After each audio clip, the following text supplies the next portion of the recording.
Hello, CPAC. This is Verdict with Ted Cruz.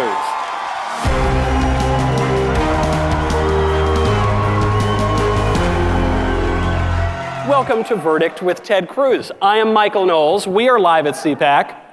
Senator, I feel like we're pretty much roommates at this point. There's a lot of truth to that. This is number one. This is CPAC. This is the largest conservative gathering in the world. Yes. You have conservatives, you have libertarians, you have bloggers, you have cowboys, you have young people, you have lovers of liberty gathered, all descending on Washington and terrifying the Washington bureaucracy. And you know, this is a pretty good time to be here at CPAC. We have got record low unemployment, record wins. I think we've got, 187 judges on the courts now?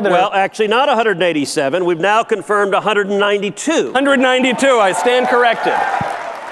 This is pretty good. On Twitter, right after the impeachment trial, which I will note, the Senate rightly acquitted the president of these ridiculous articles of impeachment.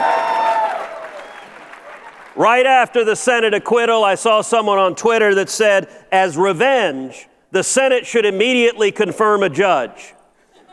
I responded and said, nope, we're going to confirm 5. You're doing 5. And that's what we did. So things are looking really, really good. What I want to know is, how did this happen? Well, all right, let's take this and break it into different pieces. Okay. First of all, verdict. What is this? Well, as a lot of y'all know, a month ago, we launched this podcast, Verdict with Ted Cruz, launched it on the first day of the impeachment trial. The very first night, each night I jumped in a truck, headed down to the studio, and we would record at midnight, 1, 2 in the morning. Whenever it happened, we'd record that night. It went from zero, non-existent, to skyrocketing and becoming the #1 ranked podcast in the world. We've had now to date over 4.5 million downloads. And the way we're doing it, we're responding to breaking news. So Michael talked about us being roommates. The reason for that, this is the 3rd Verdict podcast that we have recorded in the last 24 hours. I was not supposed to see the senator until today. I was flying into Washington, nice leisurely night. He calls, he says, no, Michael, I'm really pissed off about something right now. We're going to record a podcast tonight. Get to the studio. So, and I'll tell you then what tomorrow's podcast is going to be. How many of y'all are familiar with Bernie Sanders kissing up to Fidel Castro and the communists in Cuba?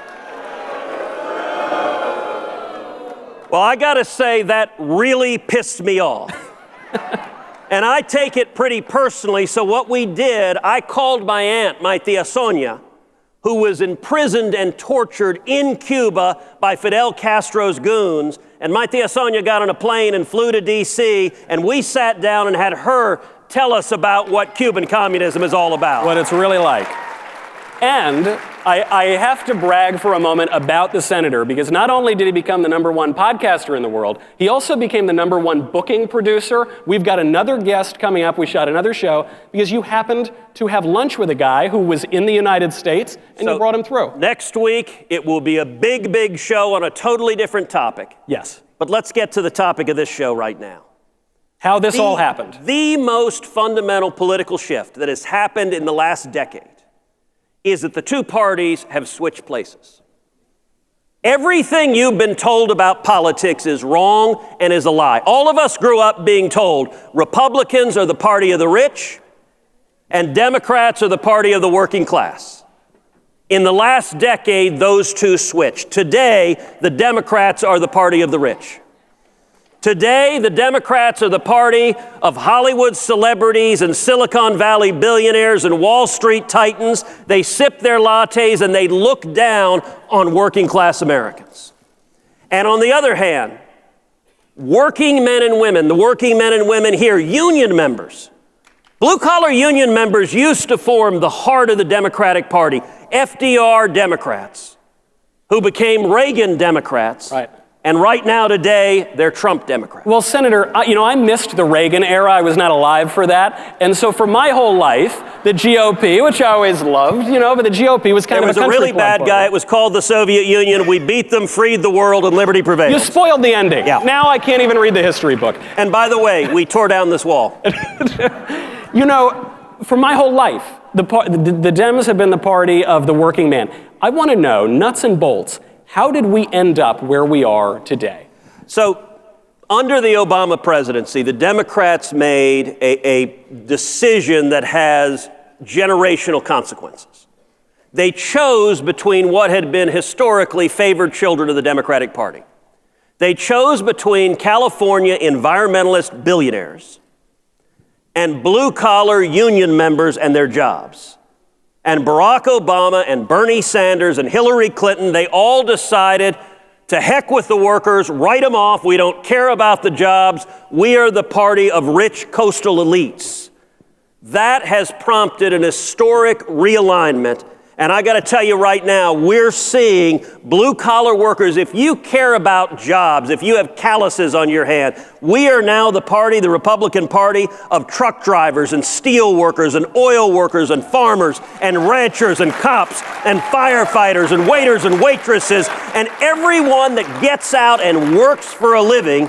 That's the Republican Party. And the Democratic Party says, you silly little people, you deplorables, you don't need jobs. It's not just happening in the United States either. We're seeing this happen throughout the West. We saw it with Brexit. We're seeing it happen throughout Europe. There seems to be a rising up of people who say, maybe I wasn't a conservative before, but now that there's a left-wing party that's taking away my national borders, taking away my right to make my own laws, taking away my jobs, you're seeing this major coalitional realignment.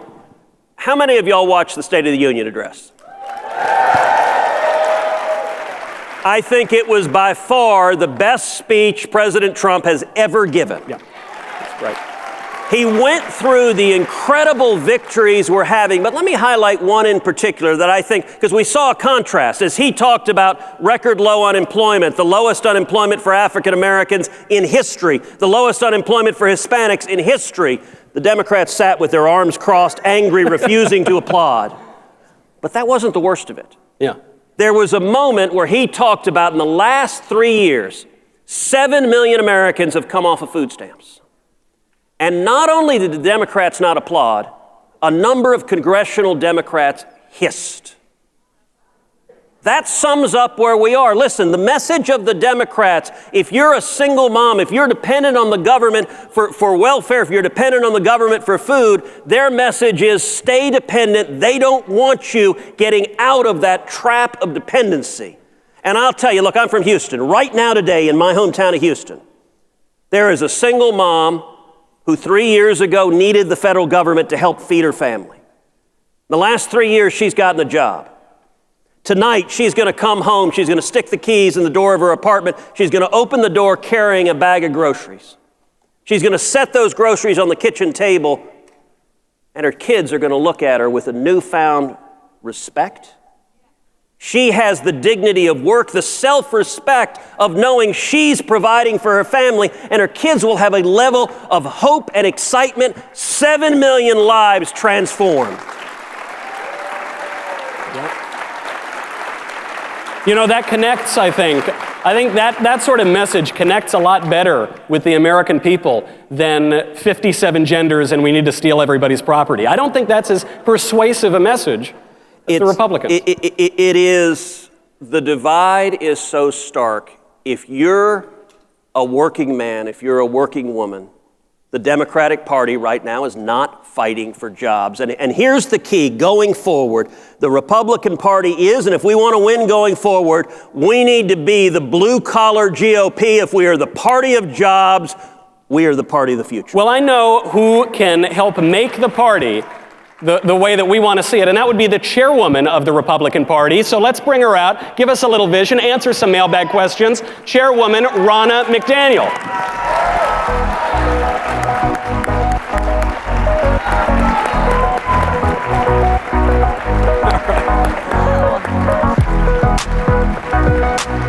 Thank you so much for for coming on. Thank you for having me. Welcome. Hello, thank you. All right. I feel so honored to be on the #1 podcast. Stop it. Go on. Go on. The Get out of here. #1 podcast. I mean, who knew? I'm so lucky. Well, we're pleased to have you here. And actually, before we even get into the RNC stuff, which is now what you're running on the national level, I want to get specific about a past job that you had. You ran the Michigan Republican Party. Michigan, a very, very important state in 2016 and 2020. Yay, Michigan! Absolutely. And Senator Cruz, you were right on. President Trump spoke to the working men and women in Michigan and transformed our state and brought new voters into our coalition. And one specific county that flipped Michigan was Macomb County, which has gone Democrat for decades. And President Trump came over and over again. Everybody said, don't come to Michigan. Michigan's a non-winnable state. It's a flyover state. Republicans haven't won there for 30 years. I kept saying to candidate Trump, please come to Michigan. Please come. What did you know? And he did over and over again. Well, I knew it. I was looking at the numbers. We had the data. We were knocking doors. We were talking to voters. And we saw these forgotten men and women who really felt like Washington had left them behind, that it had become this redistributionist, coastal elite party of the left that forgot the middle of the country. And you're seeing that even more. The Democrats want to get rid of the Electoral College. Guess what? That means they won't come to Michigan ever again. That's right. And so the president resonated. What's interesting about Michigan on election night that's often overlooked is Michigan was called for Hillary Clinton by the Detroit Free Press on election night. That was wishful thinking, I think. Because they had so undervalued the voters in Macomb in the shift. And President Trump outperformed Mitt Romney, 16% in that county. We won it. Wow. And that's why we have Michigan, and part of the reason President Trump is our president. So Ronna, let's talk as a practical matter. If you're a steel worker in Ohio, Yes. if you're an auto worker in Michigan, if you are one of the men and women who have formed the backbone of the middle class for a century in America, what does a radical Democratic agenda, a Green New Deal of Bernie Sanders, what does that mean for you? Well, let's just kill the car industry altogether. Let's get rid of coal. Let's kill your jobs. Let's take away your health care that you negotiated. That's what the Democrat Party means to you. And by the way, all that hard work you're doing and all those taxes you're paying, you're going to go pay for a bunch of kids to get medieval history college degrees and be in college for 6 or 7 years instead of putting that in your... Well, medieval history is helpful because Bernie Sanders might bring us to the dark ages. He is a little medieval. That could be helpful. I like that. But it is frightening for them. And the other thing that the president's done that's resonated so much is the trade deals. He came to Michigan and said, NAFTA didn't work for you, and we need to renegotiate. And he took on China. So you're saying this has been a leader, and people now know we have a president who fights for them. You're saying this is a policy shift, too. It's not just using nicer words to flatter new voters. It's an actual shift in priorities and a shift in policy. Absolutely. And now, results. Like you said, the people who've come off food stamps, that's so personal. You know, we talk about numbers a lot as a party. Think about what that means for our family, the dignity of a family, to find a working wage, to be able to afford things like groceries, college tuition, gas, to be able to set a new course for your family in that path. That's what America's about.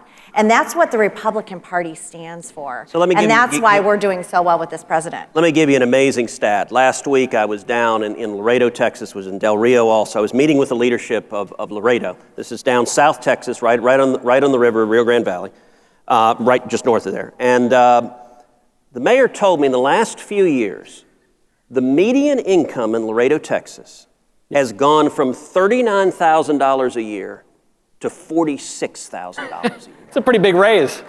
Now, you want to talk about making a real difference, which, by the way, the power brokers of the Democratic Party think that doesn't matter. Well, let me tell you, $6,000 a year in a single mom's pockets, in a working family's pockets, look, that's a car note. That might be 2 car notes. That's braces for your daughter.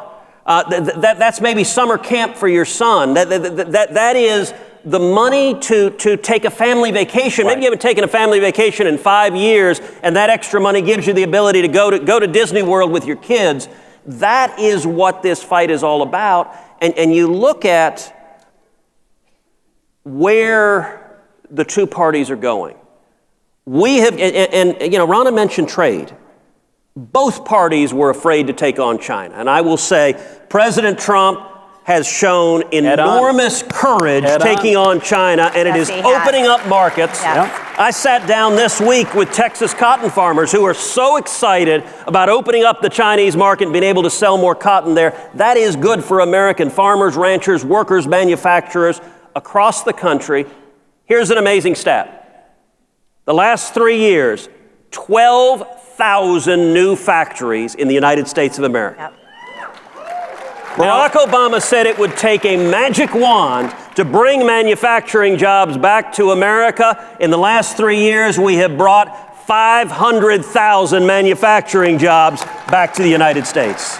Senator, this is all too optimistic. You know, conservatives, we need to be skeptical. So I want to know, a big aspect of the show, and something we love so much, it's why we love coming here, is speaking to the audience and hearing their questions. So in the few moments we have before we go, I want to know how the Democrats are going to take all that away from us. There is a question from Barron. It came in on Twitter. Question is... Barron Trump? It might be, actually. Who knows? I think the spelling's You must watch your podcast. I don't know. The question is the popular vote compact, the states are going to just go with the popular vote and give away their electoral votes. Is the popular vote compact a violation of Article 1, Section 10? Senator? So, probably, but it is an open question constitutionally. So this is a question that is going to be litigated. You're seeing states, Virginia was the latest one, that voted to give their electoral votes to whoever wins the national popular vote, which means if you're a citizen of the Commonwealth of Virginia, your vote doesn't matter anymore. Right. You're going to vote for whoever California and New York vote for. Exactly. I mean, it's a bizarre, it's difficult to understand why that makes sense to Virginians. There is one reason. If you do that, you can ensure that people won't campaign in your state, and keeping politicians from descending on your state, there is a public good to that. So I get that. I can empathize with them. Chairwoman, do you have thoughts on this? I absolutely do. I think it is devastating for our country to get rid of the electoral vote. This is what the founders intended, for every state to have representation. And just stay tuned, because the RNC is not going to let this go. And there's something coming. Really? Yes. Is this a preview of things to come? Let me just say, I have an intention to be the most litigious chair in history. And I think what Democrats have done systematically to take away our rights, to rig the election system, and to take away our votes, our electoral college votes, and have California and New York dictate who the next president of the United States is going to be, is something we have to fight for as the Republican Party. Do you know why the Democrats are doing this? Why? The Democrats are trying to do this because they're scared of blue-collar voters. Absolutely. They're scared of Michigan. They're scared of Wisconsin. They're scared of Pennsylvania. They're scared of Ohio. They're scared of Iowa. They don't think they can get those blue-collar voters back. Look, they're campaigning on eliminating these guys' jobs. So their approach instead is, let's just hope California carries us over. That's not the way our constitutional democracy works. That's right, and I hope you are the most litigious chair in GOP history, because the courts are looking pretty good right now, so 192 new judges. This is the right time to do it. Thank you, Ted, and thank you, Mr. President, for paving the way. Well, and Michael, the RNC is one of the few plaintiffs that would clearly have standing to challenge this ridiculous national popular vote, so that we may have made some news here today. That's right, because you'd have to have standing to bring this, and the RNC clearly would be disadvantaged here. Before we go, we just have a minute or so left. This question that came in really tickled me, and since you are a party chair, I thought you'd be very good to answer it. From Tonka Teddy Bear, that's the Twitter name. That is a great name. Is it possible that the DNC is not going to nuke Bernie and are writing off this election for two reasons? They're under too much scrutiny to rig the primary, but don't have a viable candidate, and two, they'll blame the loss on Bernie and distance themselves from the socialists.